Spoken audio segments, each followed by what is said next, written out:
पवित्र श्रीमद् भागवत गीता, पवित्र चारों वेद, पवित्र कुरान शरीफ, पवित्र बाइबल, पवित्र गुरु ग्रंथ साहिब, पवित्र कबीर साहिब की वाणी में छुपे हुए गूढ़ रहस्य अर्थात तत्व को जानने के लिए कृपया अवश्य सुनिए जगत गुरु तत्वदर्शी संत रामपाल जी महाराज के मंगल प्रवचन।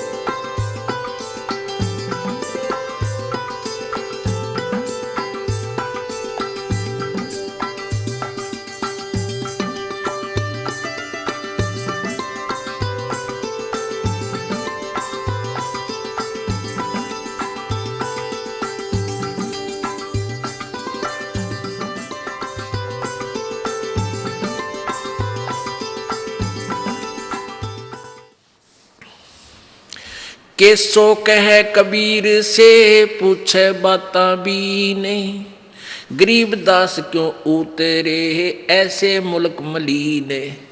अब केसो रूप में केसो कहता है परमेश्वर कबीर जी से कि हे परमेश्वर, इसे गंदे लोक में क्यों आए आप इनका भला चाहो और ये आपका लठ मारे, डले मारे, गुंडा कहें, आपको मारना चाहें, इसे गंदे मलिन लोक में क्यों उतरे आए तुम, इसे सुंदर लोक न छोड़ कर सतलोक ने। खान पान की इच्छ जीत नहीं अधर विमाने, गरीब दास यो लोक जीवे छाड़ा मुल्क अमाने। सिकल बिकल सब इस लोक में पाप पुण्य व्यवहार, गरीब दास के शोक है कैसे रहने तुम्हारे। इसमें रह क्यों कर रहे गंदे लोक में परमात्मा आप है। नहीं अधर सरवरता हाँ नहीं अधर कोई बाग, गरीब दास के शोक है क्यों नहीं देते त्याग। छोड़ दे उसने, चलो चलेंगे अपने सतलोक में। नहीं फुहारे गगन में नहीं मानसी गंग, गरीब दास जग देख कर हमरा चितमन भंग। नहीं नगर है नूर के नहीं बगर तस्हीर, गरीब दास के शोक है तुम क्यों रहो कबीर। धन कबीर कुर्बान जा ऐसी रहन तुम्हारे, गरीब दास के शोक है छोड़ गंद संसार। के छोड़ इस गंदे संसार ने, चलो वहां चलेंगे। धन कबीर कुर्बान जा पल पल चरण जुहार, गरीब दास ते क्यों तजे वह हीरे लाल पहाड़। या पौमी है छार की या मृत परोसी पिंड, गरीब दास के शोक है चरण धरे सिर दंडे। कहते इस पृथ्वी तो पां रखे तो भी पाप लगते हैं, इतने जीव मरे एक कदम में मनुष्य एक। कहते हैं पृथ्वी ऊपर पग जो धारा है करोड़ जीव एक दिन में मारे। परमात्मा कबीर जी भी समझा रहे थे उसको, धर्मदास जी को। तो ऐसे गंदे लोक में तुम पुण्यों की इच्छा करते हो या पैर टेकते पाप हुए,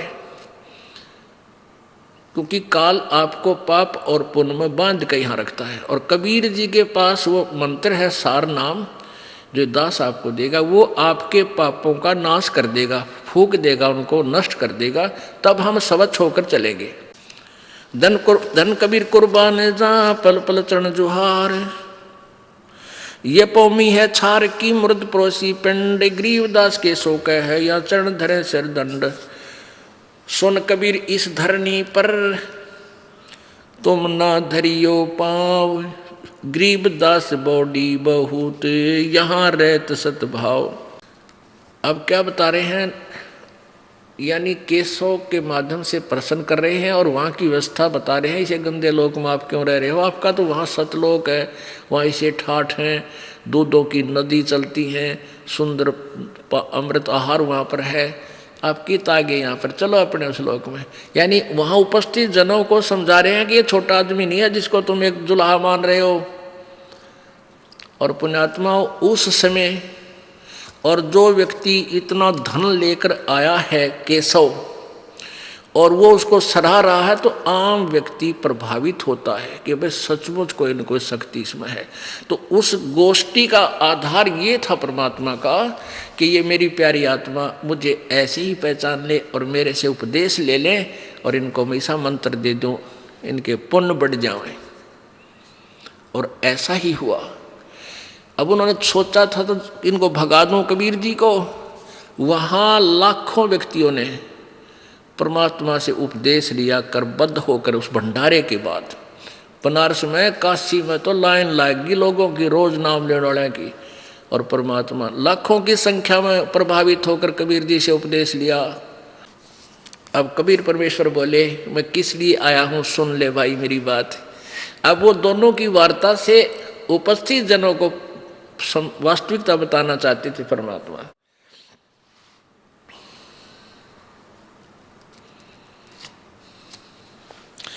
सुन कबीर अब बंदना, सुन केशव अब बंदना, कह कबीर संदेश, गरीबदास सर्वलोक में है अमरा परवेश।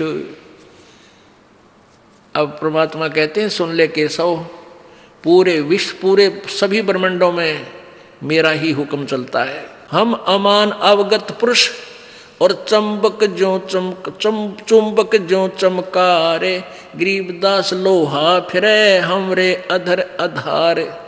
लोहे रूपी देह है ये चुंबक रूपी प्राण, गरीबदास दोहों से बगल शब्द अतीत अमान। जब हम खींचे प्राण को दम मिले दरिया, वे गरीबदास पिंडा पड़े, सुन के श्वास मिल जावे। सुन हमारा रूप है, हम हैं सुन से न्यार, गरीबदास प्राण को हम ही जोहनहार। अब क्या बताते हैं परमात्मा, बता रहे हैं कि हाड चाम की देह में और अमृत दूध सरवंत, गरीबदास इस घट पिंड में ऐसे मिले भगवंत। थन दूधी को चीर के जय कोई देखे दूध, गरीबदास उस पिंड में हाड चाम और गूद। अब क्या बता रहे हैं परमेश्वर, केशव का उत्तर दे रहे हैं कि तू इनको निकम्मे आदमी मान रहा है यहाँ आया ने, पर मैं नहीं मान रहा, क्योंकि ये मेरी आत्मा है और इनमें परमात्मा प्रवेश करूँगा। कैसे आए, कैसे होगी भक्ति प्रवेश, कि जैसे भैंस मही जब होत है, जैसे भैंस नए दूध होती है, गर्भवती होती है, फिर वो बच्चा देती है तो कितना दूध हो जाता है, बाल्टी भर देती है। और जब तक वो बच्चा नहीं हुआ तब तक उसमें हार्ड और चाम ही था, दूध नहीं था, चाहे ऑपरेशन करके देख ले। तो ऐसे ही जब तक आप जी में, भक्तों में, पुण्यात्माओं में ये परमात्मा कहा करते कबीर जी, ये शब्द रूप से आपके अंदर भक्ति बीज, वचन से भक्ति बीज प्रवेश करूँगा और फिर आपके अंदर वो भक्ति रूपी गर्भ तैयार होगा, फिर दूध रूपी भगवान आप में इस हाडचाम के शरीर में ही होगा। यानी इसी में आप में भक्ति प्रवेश होगी। भक्ति ऐसे होगी जैसे थन दूधी कूची हाडचाम की देह में, जैसे अमृत दूध सरवंत। उस हाड मास चाम के दूध में, शरीर में भैंस के में कहते हैं वो अमृत के साथ दूध भी बन गया। वो किस क्रिया से बना? ऐसे ही जब शब्द रूपी वचन जो आपको दिया जाएगा, इसकी आप भक्ति करोगे, इसकी संभाल रखोगे, तो कहते हैं अपनी भक्ति को फिर ऐसे संभाल के रखना जैसे माता गर्भ को रख यतन बनाए और ठेस लगे तो छन हुए तेरी ऐसे भक्ति नसाए। जैसे माता किसी बहन को, माता को बहुत वर्षों बाद आस हुई हो बच्चे की, फिर वो कितनी चिंतित रहती है, रात्रि के समय भी एकदम उधड़ के पड़ती है, कहीं करवट लेने से मेरे बच्चे पर दाब तो नहीं आ गई, कहीं मेरा गर्भ खराब ना हो जाए, वो सोपन में भी डरती है। तो ऐसे ही भक्ति प्राप्त होने पर, नाम लेने के बाद आपने मर्यादा इतनी सावधानी से रखनी पड़ेगी कि कहीं आपकी भक्ति नष्ट ना हो जाए। तो परमात्मा कहते हैं गोत ठंडूदी को चीर के पाड़ के जय कोई देखे दूध। गरीबदास उस पिंड में हार्ड चाम और गूद। यदि वो बच्चा नहीं जन्मा हो तो उसने चाहे चीर का ऑपरेशन करके देख ले, उस भैंस में दूध नहीं पावे।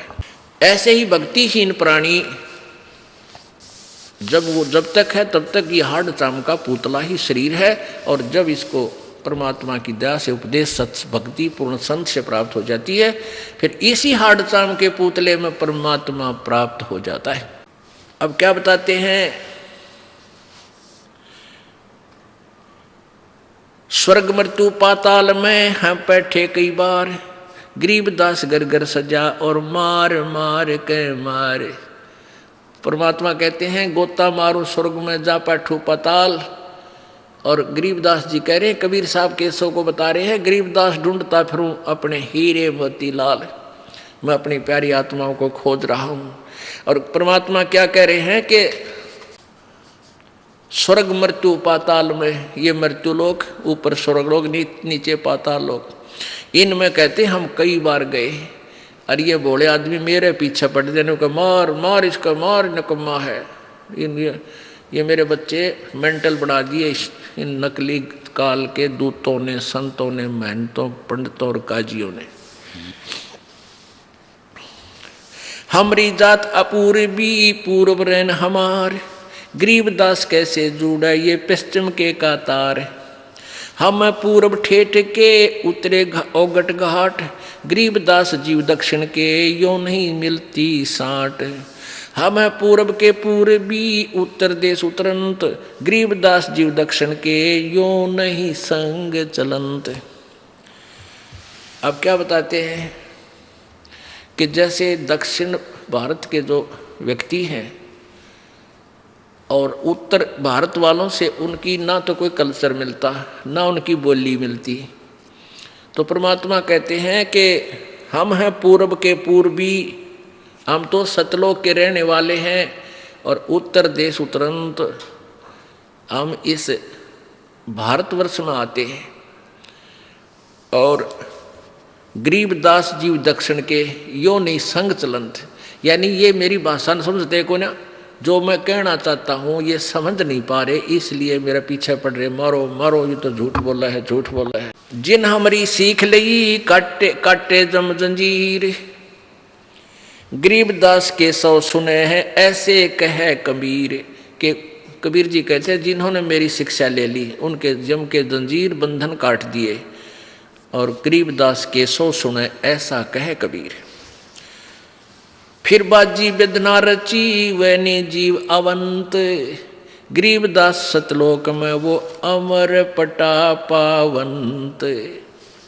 कि जो मेरा सत भक्ति ले लेंगे, कबीर जी कह रहे हैं, वो फिर दोबारा लौटकर संसार में नहीं आएंगे, अमर लोक में अमर पटा यानी फॉर एवर के लिए अधिकारी हो जाएंगे। अब जैसे गीता जी अध्याय नंबर 15 के, गीता जी अध्याय नंबर 4 के श्लोक नंबर 5 में गीता ज्ञानदाता कहता है, मेरे और तेरे अर्जुन बहुत जन्म हो चुके, तू नहीं जानता मैं जानता हूँ। इससे सिद्ध है कि गीता ज्ञानदाता भी नाशवान है, इसकी भी जन्म मृत्यु होती है, तो इसके उपासक भी नाशवान ही, अमरपटा नहीं हो सकता उनका। फिर वो अपने मंत्र बताता है 8वें अध्याय के 13वें श्लोक में कि मेरा ओम मंत्र है। गीता जी अध्याय नंबर 17 के श्लोक नंबर 23 में पूर्ण परमात्मा सच्चिदानंद घन ब्रह्म के लिए बताया कि उसका 3 मंत्र का जाप है, ओम तत्सत। ये तत् और सत सांकेतिक है, वो और मंत्र है, ये दास बताएगा। गीता जी अध्याय नंबर 15 के श्लोक नंबर 1 से 4 में कहा है कि जो गीता जी अध्याय नंबर 4 के श्लोक नंबर 34 में जिस तत्वदर्शी संत के विषय में कहा है, वो तत्वदर्शी संत की पहचान ये है कि जो उल्टे लटके हुए संसार रूपी वृक्ष को विस्तार से बता देगा, उसका तना क्या है, डार कौन भगवान है, टहनी कौन है, शाखा कौन है, पत्ते क्या, तो वो तत्वदर्शी संत है। उस तत्वदर्शी संत की प्राप्ति के उपरांत उस परमेश्वर के परम पद की खोज करनी चाहिए, जहाँ जाने के बाद फिर लौटकर ये जीव संसार में नहीं आते, अर्थात वो पूर्ण रूप से अमर हो जाते हैं। वही परमात्मा कबीर जी अपने विषय में बता रहे हैं कि मैं वो भक्ति देता हूँ, वो फिर दोबारा इस संसार में वो प्राणी नहीं आएंगे। जिन हमारी सीख लई काटूं जम जंजीर। गरीबदास के सब सुने ऐसे कहे कबीर। फिर बाजी बेदना रची वह नहीं जीव आवंते। फिर नहीं आते हो गरीबदास सतलोक में वो अमर पटा पावंते। अब परमात्मा क्या कहते हैं आखिर में, अनंत कोट बाजी जहां सतलोक में, और ये सारे ब्रह्मंड कहते हैं मैंने रचना की, कबीर जी कह रहे हैं। अंत कोट बाजी जहां ये रचे सकल ब्रह्मंडे। कहे कबीर मैं के करूं यू काल करे जीव खंडे। मैं इतना समर्थ हूं, सारे ब्रह्मंड मैंने रचे हैं और सब रचना मैंने की और सब सुख मैं दे सकता हूं इन बच्चों को, पर मैं क्या करूं, ये काल मेरी प्यारी आत्माओं को खंड करवा देता है। नकली संत भेज के, दूत भेज के उनको बहका देता, क्योंकि पहले अशिक्षित थे सभी और परमात्मा लाखों को नाम दे कर आते, उसमें से 20-30 हजार वो दूसरे दूत बका बकू का छोड़वा देते कि तो ऐसे बकता है, ये जादूगर है। तो परमात्मा कहते हैं, गरीबदास यानी कबीर साहब बोल रहे हैं, कहे कबीर मैं के करूं यू काल करे जीव खंड। ये मेरे जीवों को मुझसे तोड़ लेता है, मेरे बच्चों को मेरे ऊपर टिके नहीं, विश्वास नहीं बनने देता। तो पुण्यात्माओं, अब ये समय चुना था प्रभु ने कि जब बिचली पीढ़ी आवेगी तब शिक्षा का प्रचार खूब होगा और मेरे बच्चे मेरे सब सदग्रंथों में मेरी महिमा देख कर मुझे पहचान लेंगे और मेरा विश्वास करके अपना कल्याण करवा लेंगे। तो पुण्यात्माओं, परमात्मा कहते हैं समझा है तो सिर दर पाओ भौर नहीं रे ऐसा दाओ। यदि आपके ये बात समझ में आ गई कि पूर्ण परमात्मा कबीर जी हैं, उनके पूर्ण संत से ही उपदेश लेकर आपका पूर्ण मोक्ष हो सकता है, अन्यथा नहीं। तो फिर बाट क्या की देखे, समझा है तो सिर धर पाओ। सिर पे पांव रखना, खूब स्पीड तो भागना, जैसे कोई आपत्ति में भागता है आदमी, पीछे बहुत भयंकर आपत्ति हो और सिर पे पांव रखना यानी बहुत तेज दौड़ना। कहते हैं इस भक्ति मार्ग में इतनी स्पीड पकड़ जा, सिर पर पांव धर ले और निकल जाए गंदे लोक से, चलो सतलोक में। बोलो सतगुरुदेव। परम पिता परमात्मा पूर्ण ब्रह्म, परम अक्षर ब्रह्म, सारी सृष्टि के रचनहार, कुल मालिक कबीर देव, कबीर साहब, ये वही परमात्मा है जो बनारस के अंदर एक जुलाहे का रोल करने के लिए सतलोक से अवतरित हुए थे। कबीर परमात्मा ने किसी माँ से जन्म नहीं लिया। गरीबदास साहिब जी ने अपने परमेश्वर की यथार्थ जानकारी देते हुए कहा है कि ना सतगुरु जननी जने, उनके माँ ने बाप और पिंड ब्रह्मांड से बाहर है, जहाँ न तीनों ताप। वो परमेश्वर पूर्ण ब्रह्म है, पूरे असंख्य ब्रह्मांडों के कंट्रोलर यानी कुल के मालिक हैं, वासुदेव हैं। वासुदेव का अर्थ होता है जिसकी सबके ऊपर प्रभुता हो, जिसका सब जगह निवास हो, जो सबके ऊपर वसता हो, वो परमात्मा अर्थात सबका कुल का मालिक, सबका कंट्रोलर, उसको वासुदेव कहते हैं। आज सुबह के सत्संग में आप जी ने सुना, परमात्मा हमें यह संदेश देने आए थे कि कैसे एक भक्त की रहनी और करनी और कैसे उसका विचार होना चाहिए और क्या डिमांड करे भगवान से। अब हम, क्योंकि जिसके संतान नहीं है वो यहाँ केवल संतान ही उद्देश्य लेकर आता है कि हे भगवान मेरा एक पुत्र हो जा। जो रोगी है वो यही उद्देश्य लेकर आता है, हे भगवान मुझे स्वास्थ्य प्राप्त हो, मैं स्वस्थ हो जाऊं। निर्धन है वो यही डिमांड करता है चरणों में आकर के परमेश्वर जी के कि हे भगवान मुझे धन मिले, ऐसे ऐसे मैं कुछ ऐसा करूं। परमात्मा कहते हैं कि जो तुम्हें डिमांड करनी चाहिए वो तुम्हें याद भी को ना। वो क्या मांगना चाहिए प्रभु से? कहते हैं मान लीजिए आप एक पुत्र मांग लोगे, पुत्र दे दिया आपको। परमात्मा सब कुछ कर सकता है, तो फिर क्या होगा? पुत्र आपको दे दिया, भक्ति आप में बनी नहीं, फिर आप उस पुत्र की परवरिश करके ब्याह शादी करके निश्चिंत हो जाओगे। सोचोगे हम निश्चिंत होगे, नहीं, महादुर्गति को प्राप्त हो जाओगे। फिर लास्ट में परमात्मा से दूर हो जाओगे। ये बट नेचुरल है, क्योंकि हम डिमांड ही ये लेकर आए थे। वो जैसे आपकी श्रद्धा देखकर प्रभु आपको ये खिलौना तो आराम से दे देगा, लेकिन आप भक्ति से दूर हो जाओगे।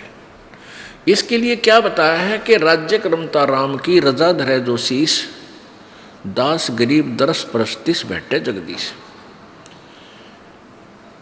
कि परमेश्वर परमात्मा कबीर जी, अब आप उसके शरण में आ गए हो, तो अब भगवान पर छोड़ दे। परमात्मा जो भी आपने अपने बच्चे के लिए, अपनी बच्ची के लिए उचित समझा प्रभु वही करना। क्योंकि हमारे दीर्घ रोग लगा हुआ है, जन्म और मृत्यु का, और ये हॉस्पिटल जो परमेश्वर कबीर जी का है, ये दास यहाँ पर उन्होंने डॉक्टर बना दिया, नौकर उनका। तो यहाँ जो डॉक्टर कहे वैसे ही मरीज को चलना चाहिए, अपनी नहीं चलावे। यदि रोग कटवाना है तो फिर समर्पित कर दे। डॉक्टर जो भी करे वही वो आपके हित में ही करेगा, आप अपनी डिमांड ना रखो। तो परमात्मा कहते हैं राज्य क्रमता राम की रजा धरे जो शीश, यानी राज्य में उस मालिक की रजा में ही प्रसन्न रहे। जो वो करे वो सही करता है, कभी गलत नहीं कर सकता। इसलिए जो मालिक आप यहाँ डिमांड करते हो और वो उचित नहीं जानता आपके लिए, और वो नहीं देगा, क्योंकि आप उसके ट्रीटमेंट के अंदर हो। जैसे कोई रोगी है, शुगर का मरीज, और वो मांगता है कि मुझे कुछ चीनी खाने दो, चीनी दे दो डॉक्टर जी। और डॉक्टर नहीं जो उसको शुगर चीनी दे देगा, मांगता रहेगा। हाँ, उसको मारना ही है तो ठीक है, ले भाई चीनी खा ले। हाँ, डॉक्टर नहीं देगा, बाहर जाकर किसी से मांगोगे वो दे देगा आपको आदेश, भाई मांग रहा है दे दे, वो आपकी जान का शत्रु बन जाएगा। परमात्मा हमें याद दिलाते हैं, क्या मांगूं कुछ थिर न रहाई, देखत नैन चला जग जाई। 1 लख पूत 1.25 लाख नाती, उस रावण के दीवान बाती।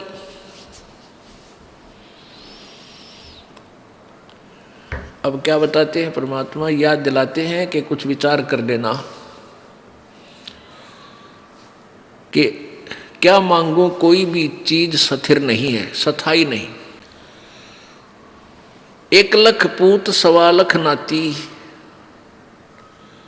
और उस रावण का आज कोई दीवा न बाती।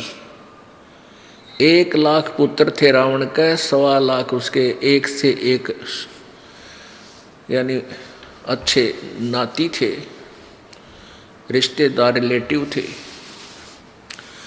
और फिर उस रावण के आज कोई दीपक लगाने वाला भी शेष नहीं रहा।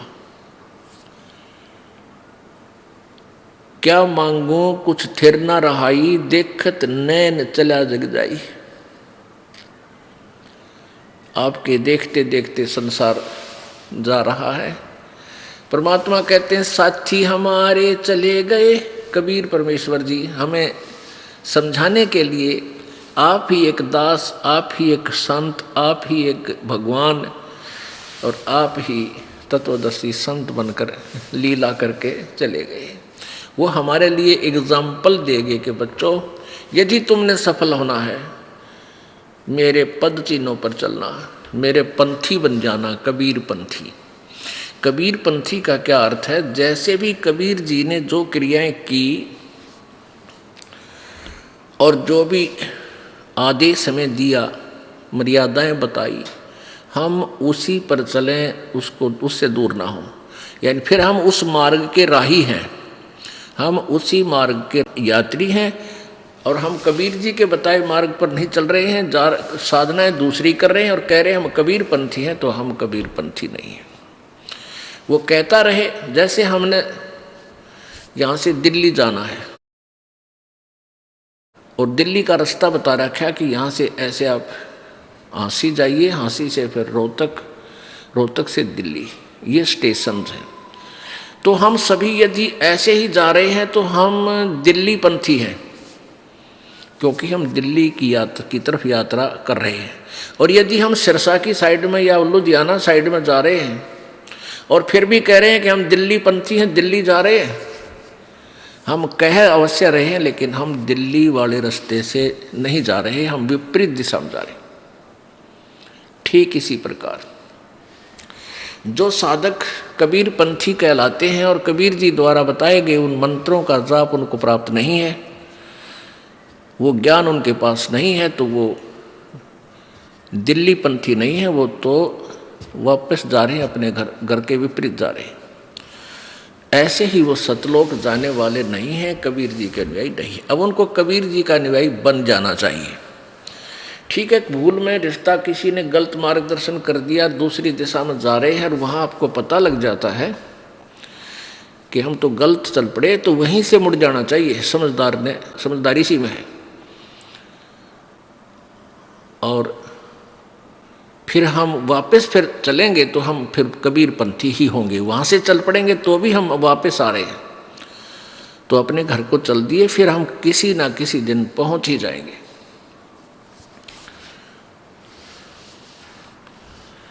पुण्यात्मा परमात्मा हमें बताया करते थे,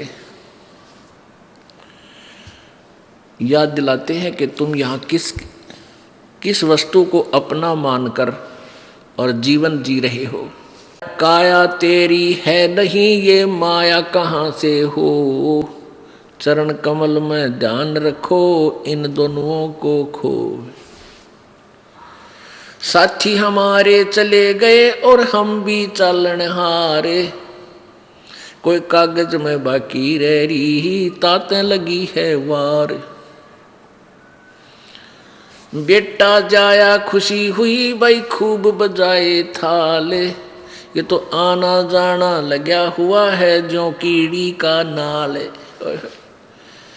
परमात्मा बताना चाहते हैं कि जैसे राजा लोगों के यहाँ पुत्र प्राप्ति होती थी तो बैंड बाजे बजाया करते, पूरे नगर में धूम मचा दिया करते थे। और गरीब आदमी के यहाँ संतान यानी पुत्र होता था तो वो थाली बजाते हैं, थाली पीटते हैं। तो इससे आसपास पड़ोस में ये हो जाता है कि उनके बालक होने वाला था पुत्र वधू के, और लड़का हुआ है क्योंकि थाली बज रही है। उस पुत्र के जन्म की खुशी में उस परिवार ने बहुत बड़ी पार्टी की, लाखों रुपये लगा दिए, पुत्र हो गया, खुशी मनाई, क्योंकि इकलौता पुत्र कई वर्षों में हुआ। अगले वर्ष वो पुत्र मृत्यु को प्राप्त हो गया। अब टक्कर मार रहे हैं। अब परमात्मा कहते हैं झूठे सुख को सुख है ये मान रहा मनमोद। ये सकल चबीना काल का, कुछ मुख में कुछ गोद। पतझड़ आवत देख कर बन रोवे मन माही। ये ऊंची टहनी पात थे अब पीले हो जाही। जैसे अब बसंत ऋतु आ गई है, पतझड़। अब जो एक वर्ष तक जो पत्ते पीपल के पेड़ पर थे वो अभी तक फड़फड़ा कर हवा के झोंकों से मस्ती मार रहे थे। और अब वो टूट टूट के पीले होकर टूट के जमीन पर गिर रहे हैं, और कोई गंदे नाले में जाके गल रहा है, कोई पशुओं के पैरों के नीचे कट रहा है। अब परमात्मा परमेश्वर कबीर जी एक उदाहरण दे रहे हमारे को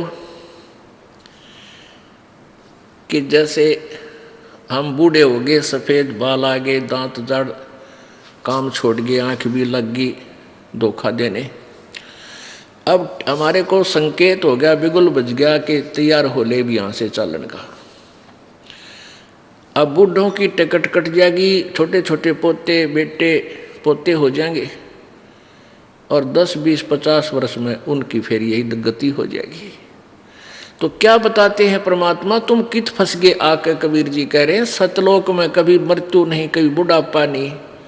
आप वहाँ चलो बच्चों, और बहुत आसान तरीका है, बहुत ही आसान विधि भक्ति है। जैसे परमात्मा ने बताया कि मैं एक दुल्हे का काम करता हूँ, कपड़ा बनता हूँ, और मेरे से गरीब कोई नहीं, और मैं भी परमात्मा पाऊंगा। तो आप ये ना सोचो कि धन गणा है जिसके पास, या उच्च जाति वाले ही परमात्मा पाएंगे, नहीं। ये जाति मजहब था, हमने अपनी आप बाढ़ बना रखी है, अलग अलग दीवार खींच दी। परमात्मा इन सब को मिटा देता है, उसके लिए तो उसकी आत्मा सोना है, लाल है, उसी का वो ग्राहक है। हमें क्या बताना चाहते हैं परमात्मा कि जैसे एक परिवार का कोई व्यक्ति बीमार हो जाता है, आजकल जिसको कैंसर हो जाती है, परमानेंट हो गया, वो तो गया काम, उसको भी पता लग जाता है कि तेरा तो काम बन गया। फिर वो सोचता है अकेला बैठ के, हे भगवान अब के बनेगी मेरी, कहाँ जाऊंगा मैं। तो परिवार के सदस्य या मित्र प्यारे आकर उसको कहते हैं, सांत्वना भी देते हैं कि भाई एक दिन सब नहीं जाना है, ये तो सभी ने मृत्यु को प्राप्त होना, लेकिन ये तो एक औपचारिकता होती है, लेकिन जाने वाले के साथ के बीतरी होगी वो ही जाने। तो परमात्मा हमें क्या बताते हैं, जैसे एक परिवार का सदस्य मृत्यु को प्राप्त हो रहा है, तो उसके मन में भी यही बातें आती है, भगवान ना पता है कहाँ बनूं, क्या कहाँ जाऊंगा, किस योनि में जन्म पाऊंगा। तो परमात्मा कहते हैं उदाहरण देकर के कि पतझड़ आवत देख कर बन रोवे मन माही, ये ऊंची टहनी पात थे इब पीले हो जाई, यानी गिर रहे हैं पीले हो कर। पात चढ़ता यूं कहे सुन भई तरवर राय, अब के बिछड़े नहीं मिले न जाने कहाँ गिरांगे जाए। एक मान लीजिए पत्ता वृक्ष से गिरता हुआ कह रहा है तरवर को, वृक्ष को कि हे तरवर राज, अब ना जाने हमारा कहाँ ठिकाना होगा, कहाँ पड़ेंगे जाके, कोई कुछ पता नहीं। अब वो तरवर सांत्वना देता है, तरवर कहता पात से सुनो पात एक बात, यहाँ की यह रीति है एक आवे एक जात। इस काल के लोक में तो भाई एक यह रीति है, यही रिवाज है, परंपरा है। बूढ़े मर गए, बालक आ गए, छोटे छोटे जैसे पतझड़ में पत्ते झड़ गए, तुरंत ही कोपल फूट आवेंगी और 20 महीना 20 दिन में पत्ते बनकर फिर शुरू हो जाएंगे। 1 साल के बाद फिर वो भी ऐसे ही चले जाएंगे। तो परमात्मा हमें याद दिलाना चाहते हैं कि तुम जन्म मृत्यु के रोग में फंसे हुए हो, और यहाँ की यही परंपरा है इस काल के लोक में जहाँ तुम विराजमान हो। यहाँ खुद यहाँ का मालिक कहता है गीता जी अध्याय नंबर 4 के श्लोक नंबर 5 और 9 में, अर्जुन तेरे और मेरे बहुत जन्म हो चुके हैं, तू नहीं जानता, मेरे जन्म और कर्म अलौकिक हैं। इससे सिद्ध है कि गीता ज्ञानदाता जो श्री कृष्ण जी में प्रवेश करके बोल रहा था, वो ब्रह्म ज्योति निरंजन अर्थात काल बोल रहा था। जो गीता जी अध्याय नंबर 11 के श्लोक नंबर 32 में स्वयं कहता है, अर्जुन मैं काल हूँ और सबको खाने के लिए अब परवर्त हुआ हूँ, अब मैं आया हूँ। और ऐसी भयंकर आकृति दिखाई, ऐसा विकराल रूप। तो श्री कृष्ण जी काल नहीं थे, श्री कृष्ण जी में प्रवेश करके प्रेतवत वो काल ज्योति निरंजन 21 ब्रह्मांड का स्वामी बोल रहा था। इससे सिद्ध है कि ये भी नासवान है। और गीता जी अध्याय नंबर 2 के श्लोक 12 में कहा कि अर्जुन तो ये ना समझे कि ये सैनिक और ये राजा लोग तू और मैं पहले ना थे या आगे ना होंगे। ये मत सोच कि अब हम जन्मे हैं, आगे भी जन्म होगा अपना और पहले भी थे। गीता जी अध्याय नंबर 2 के श्लोक 10 के श्लोक नंबर 2 में कहा कि अर्जुन मेरी उत्पत्ति को ये देवता नहीं जानते, क्योंकि और ना ये ऋषि जानते, क्योंकि इन सब का उत्पत्ति करता मैं हूँ, यानी ये मेरे से जन्मे हैं। ब्रह्मा विष्णु महेश के का पिता है ये ज्योति निरंजन, और दुर्गा इनकी माता है। इसको दुर्गा को प्रकृति भी कहते हैं। प्रकृति और इसका सदाशिव काल से इन रजगुण ब्रह्मा सतगुण विष्णु तमगुण शिव जी की उत्पत्ति हुई है। तो ये काल के पुत्र हैं, इसलिए इन ब्रह्मा विष्णु महेश से फिर आगे सब जनता उत्पन्न हुई है। ये कहता है काल के मेरे से उत्पन्न है ये सभी ऋषि और ये देवता, इसलिए ये मेरी उत्पत्ति से परिचित नहीं है, मेरे जन्म से।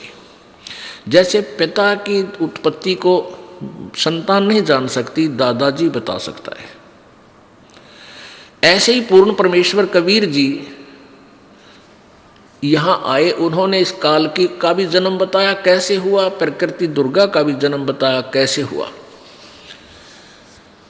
और आगे ये ब्रह्मा विष्णु महेश की उत्पत्ति कैसे हुई, ये भी उसी परमेश्वर ने आके हमें बताई।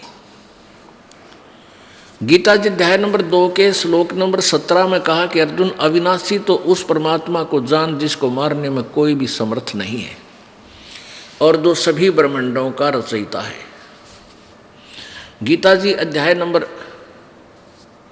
15 के श्लोक नंबर 1 से 4 और 15, 16 और 17 में, तथा गीता जी अध्याय नंबर 18 के श्लोक 62 में अन्य पूर्ण परमात्मा परम अक्षर ब्रह्म ही की साधना के लिए संकेत किया है, निर्देश दिया है।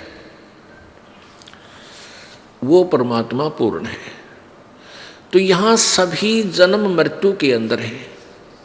कबीर परमेश्वर जी ने क्या बताया, जग सारा रोगिया रे जिन सतगुरु वैद न जाण्या, जग सारा रोगिया रे, जग सारा रोगिया रे जिन सतगुरु वैद न जाण्या।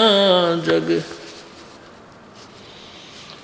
भाई जन्म मरण का रोग लग्या है या तृष्णा बडरी खांसी, जन्म मरण का रोग लग्या है या तृष्णा बडरी खांसी। आवागवन की डोर गले में या पड़ी काल की फांसी, जग सारा रोगिया रे जिन सतगुरु वैद न जाण्या, जग सारा रोगिया रे, जग सारा रोगिया रे।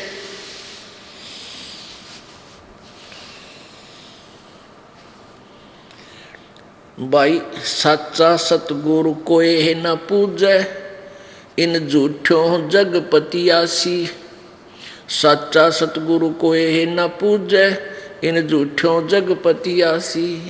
अंधे की बाँ गई अंधे न ये मार्ग कौन बतासी, जग सारा रोगियो रे जिन सतगुरु वैद न जाण्या, जग सारा रोगिया रे।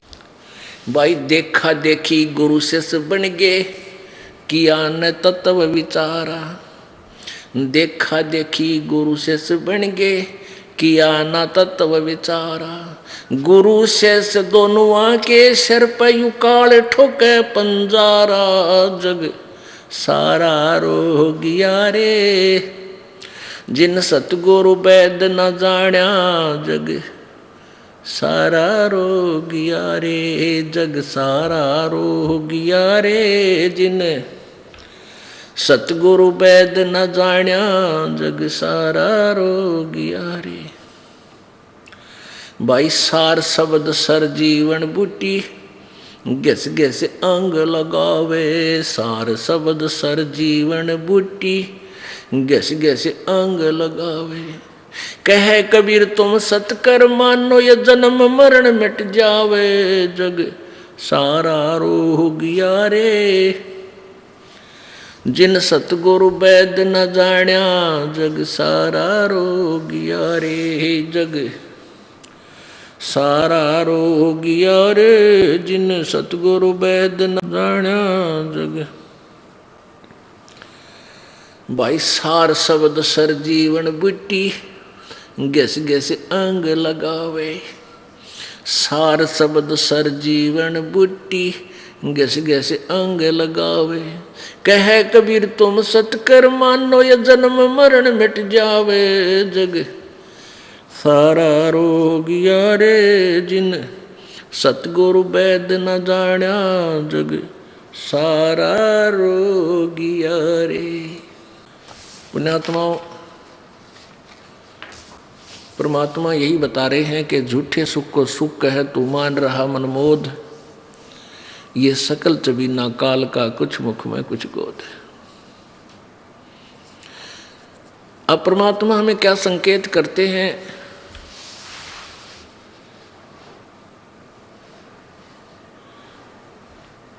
क्या बताना चाहते हैं परमात्मा परमेश्वर कबीर जी?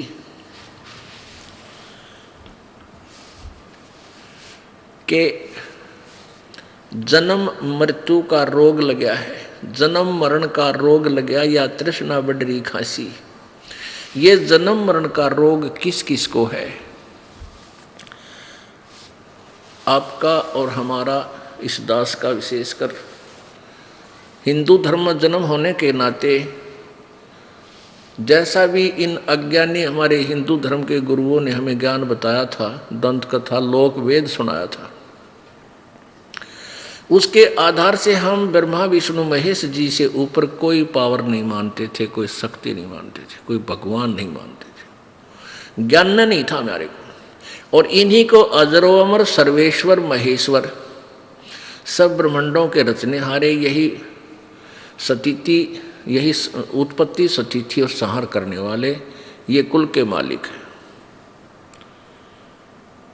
अब पुण्यात्मा, जैसा भी हमें ज्ञान दिया, बच्चे को टीचर 2 दूना 6 पढ़ा रहा है, और जितने भी टीचर आए सभी 2 दूना 6 ही पढ़ा रहे हैं। तो स्टूडेंट्स का दोष नहीं है, विद्यार्थियों का दोष नहीं है। उन्होंने तो जैसा टीचरों ने बताया वो गोट लिया।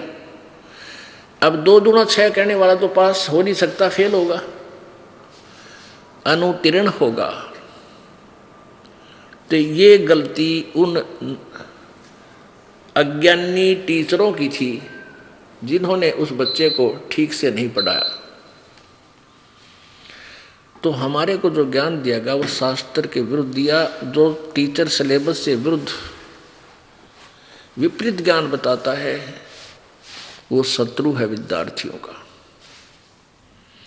क्योंकि एग्जाम के अंदर, परीक्षा के अंदर सिलेबस के माध्यम से यानी पाठ्यक्रम से ही प्रश्न आते हैं। अब सबसे पहले ये स्थिति स्पष्ट करते हैं कि ब्रह्मा विष्णु महेश अविनाशी नहीं है। अब पुण्यात्मा, ये शब्द यदि ये दास बगैर किसी लालटेन दिखाए, बगैर सदग्रंथों के प्रमाण दिए ये बात कह दे तो कोई नहीं सुना हिंदू समाज में, और शत्रु बन जा इस दास के। क्योंकि परमात्मा के साथ यही बना था कि सच्चा सतगुरु कोई ना पूजे। तभी तो प्रभु ने अनुभव बताया कि ये किसी आदमी, भाई मैं न साची बताऊं, ये मेरा पीछे पड़ गया, मारो मारो, इतना कम्मा है, झूठ बोला झूठा है। परमात्मा कहते निरंजन धन तेरा दरबार, जहां तनिक नहीं न्याय विचार। कह कबीर सुनो भी साधो, यहाँ सब उल्टा व्यवहार और सच्चे न तो झूठा बतावे न झूठा का एतबार। धन तेरा दरबार है ज्योति निरंजन, धन है तेरी यहाँ फैलाएगा ये जाल तेरे 21 ब्रह्मांड में, यानी तेरे दरबार में कोई भी न्याय की बात कहने वाला नहीं। तो परमात्मा बताया करते थे, आज से 600 वर्ष पहले प्रभु ने क्या कहा था, धर्मदास ये जग बोराना, कोई न जाने पद निर्वाण। क्या बताते थे परमात्मा के धर्मदास जी, जो परमात्मा की प्यारी आत्मा थी, जिनको परमेश्वर कबीर जी मिले थे मथुरा में, फिर उनको ज्ञान समझाकर अपनी शरण में लिया था। उनको बताते थे कि धर्मदास, क्योंकि धर्मदास जी पवित्र हिंदू धर्म में जन्मे थे, उनके पूज्य गुरुदेव जी रूपदास जी थे, जो विष्णु उपासक थे। राम और कृष्ण, शंकर भगवान और विष्णु जी की उपासना वो बताया करते थे। और गर्भा विष्णु महेश को सर्वेश्वर महेश्वर मृत्युंजय कालज्य बताया करते थे। और उसी पढ़ाई को धर्मदास जी पढ़े हुए थे। तब परमात्मा की और उस प्यारी आत्मा की वार्ता हुई थी। तब परमेश्वर ने बताया था कि धर्मदास, इस पूरे ब्रह्मांडों में कोई भी तत्व ज्ञान से परिचित नहीं है। ना ब्रह्मा जी, ना विष्णु जी, ना शिव जी, इनको वेदों का भी ज्ञान नहीं है, चारों वेदों का भी ज्ञान नहीं है। ना इन कलियुग के ऋषि और महर्षियों को, सतयुग के महर्षि ऋषियों को भी नहीं था। अब इस बात को सुनकर धर्मदास फड़क गया। नो बोला, हे भगवान, ऐसा कैसे हो सकता है? ये कैसे हो सकता है कि ब्रह्मा विष्णु महेश को भी ज्ञान नहीं? परमात्मा ने कहा कि आप इन पुराणों को सत्य मानते हो? हाँ जी। तो देवी पुराण में पढ़िए। पुण्यात्माओं, ये जो पुराना रंग हमारे ऊपर इतना हैवी हो गया कि जब तक रह का प्रमाण आपके सामने पेश ना होंगे, ये मन मानने को नहीं। और हमने इसको बना के छोड़ना, हमने इस दास की ड्यूटी ला दी कि इस मन को सीधा करके और प्यारी आत्मा को एक ही मार्ग पर लगा देना, सर्व ब्रह्मांडों की, यानी पूरे विश्व की।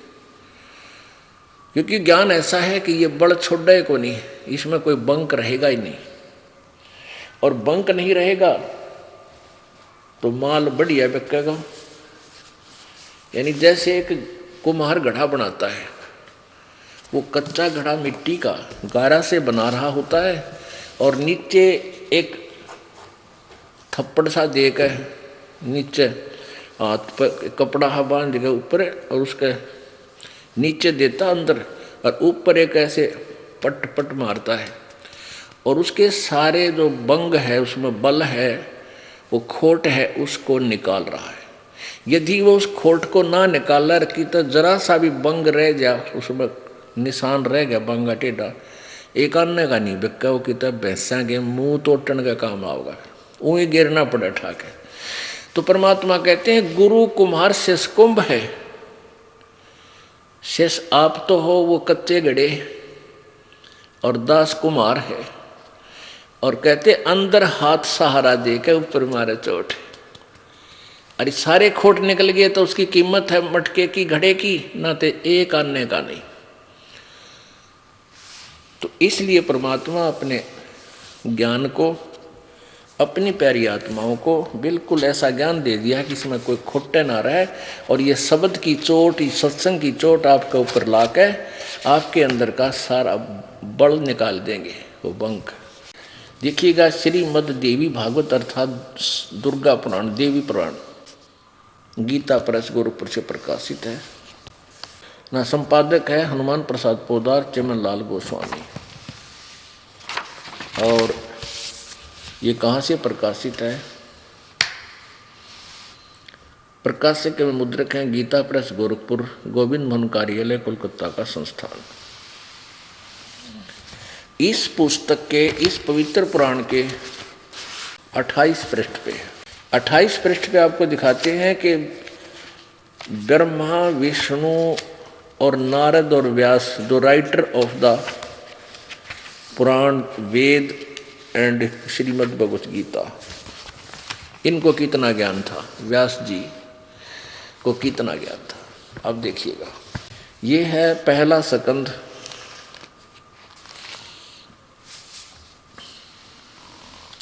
संक्षिप्त देवी भागवत, पृष्ठ 28 पे।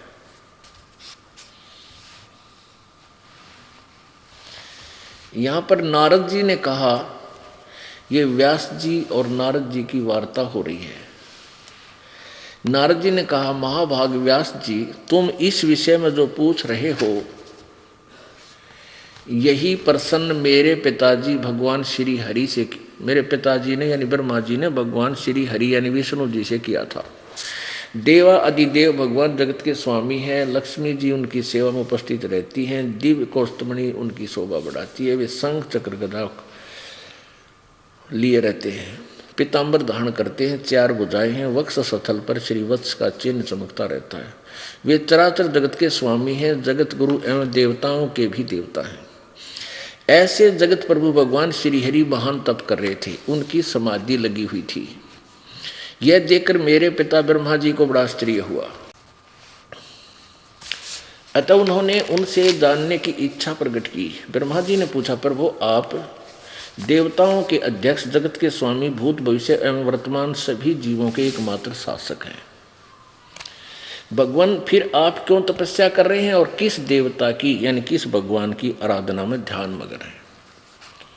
मुझे असीम आश्चर्य तो ये हो रहा है कि आप देवेश्वर एवं सारे संसार के शासक होते हुए भी समाधि लगाए बैठे हैं। ब्रह्मा जी के विनीत वचन सुनकर भगवान श्री हरि बोले। श्री हरि उनसे कहने लगे, ब्रह्मन सावधान होकर सुनो, मैं अपने मन का विचार व्यक्त करता हूँ। देवता, दानव और मानव सब यही जानते हैं कि तुम सृष्टि करते हो, मैं पालन करता हूँ, और शंकर संहार क्या करते हैं। किंतु फिर भी वेद के पारगामी पुरुष अपनी युक्ति से यह सिद्ध करते हैं कि रचने, पालने और संहार करने की यह योग्यता जो हमें मिली है, इसकी अधिष्ठात्री शक्ति देवी है। वे कहते हैं कि संसार की सृष्टि करने के लिए तुम में राजसी शक्ति का संचार हुआ है, मुझ में सात्विक शक्ति मिली है और रुद्र में तामसी शक्ति का आविर्भाव हुआ।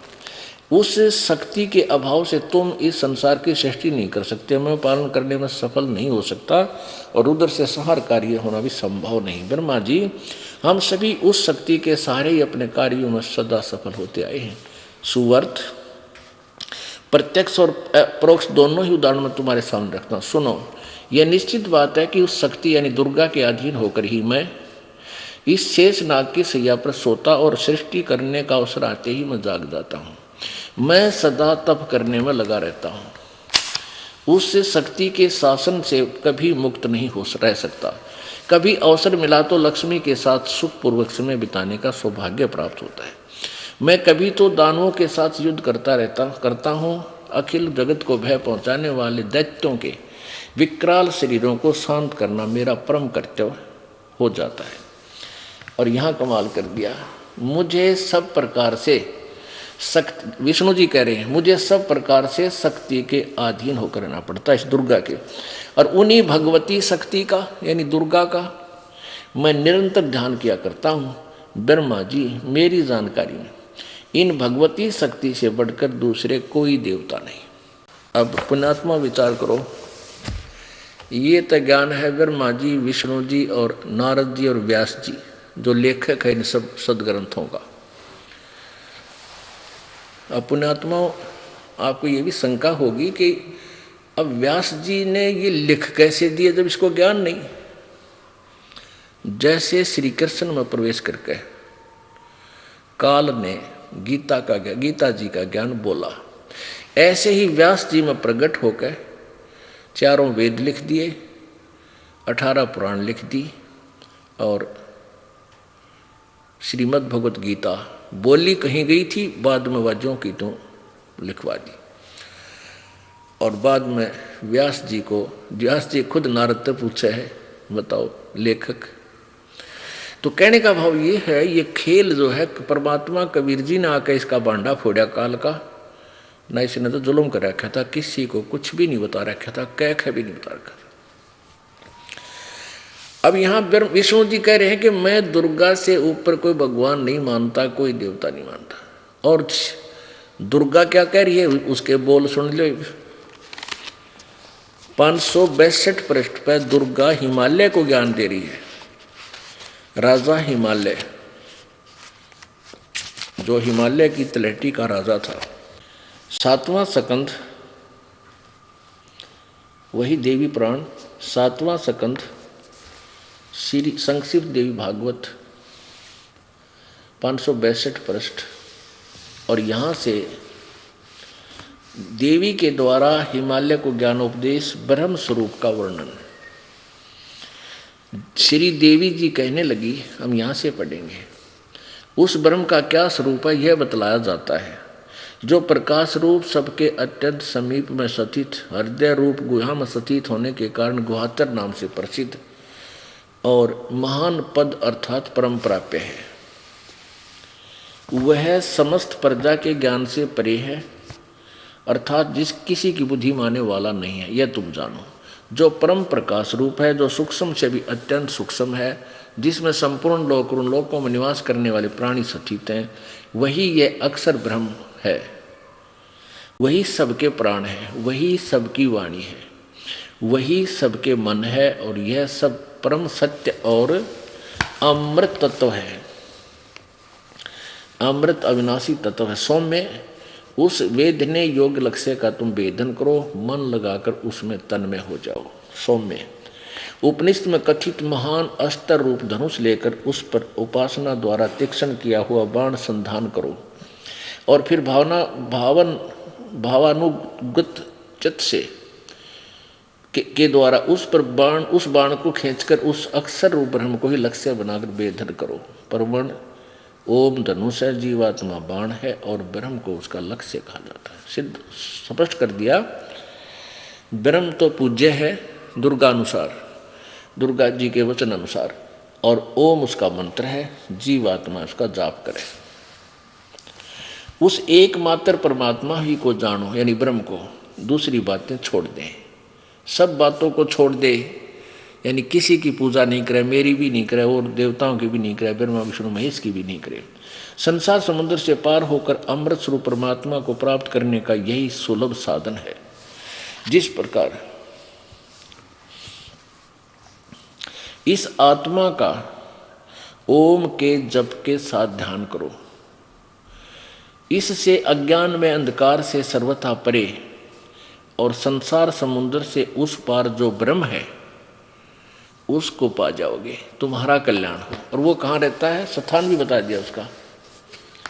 वह यह सबका आत्मा ब्रह्म लोक रूप दिव्य आकाश में स्थित है। वहाँ एक देशी है।